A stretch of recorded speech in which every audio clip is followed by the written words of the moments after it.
Over the semester, we've been studying the West Colfax neighborhood.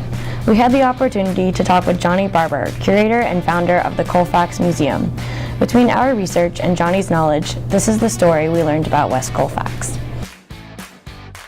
In the late 1800s, West Colfax began as a no-man's land between Denver and the Rocky Mountains.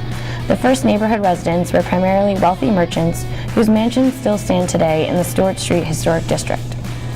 In the 1900s, the installation of Colfax Avenue streetcar boosted the mobility of West Colfax's growing working-class population. The area became a vibrant multicultural neighborhood inhabited primarily by Jewish families. By 1940, Denver replaced streetcars with buses.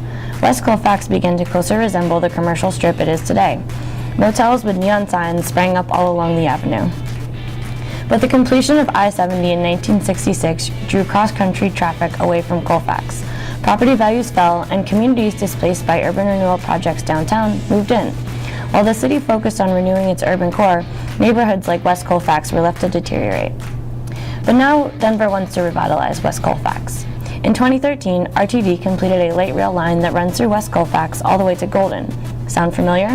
The result has been a mixed bag of transit-oriented development projects. Everything from dizzying, modern, high-density apartment complexes to the replacement of St. Anthony's Hospital, originally built in 1892 with the Alamo Drafthouse, a fancy movie theater and restaurant. Andrew Albin lived in this neighborhood when I was a kid. The neighborhood went through a lot of changes actually. So right on the other side of Colfax used to be a blood neighborhood. It was gang-related, real bad. This neighborhood right here was actually a Crip neighborhood, so they were fighting a lot. Like everything's changing and it's getting nicer, you know, there's a Starbucks on the corner, and when I was a kid you couldn't even walk 2 blocks without there might being a problem, you know. So it's pretty much speaks for itself. There's people walking their dogs now, and that when I was a kid there wasn't that. So I mean, Sloan's Lake has always been a great spot to go, especially in Denver, but you know, years ago it wasn't that great. West Colfax has always been a place of change. Its namesake arterial corridor has generated a series of cultural shifts throughout history. Colfax Avenue has always affected the neighborhood that surrounds it.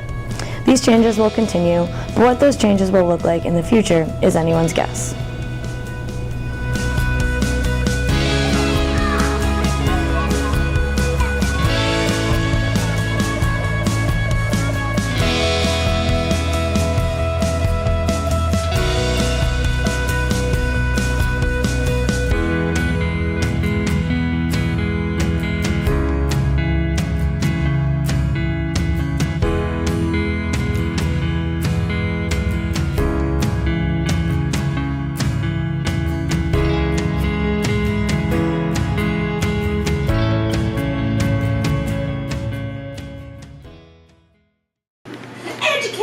Educate yourself. It's called Google, kids.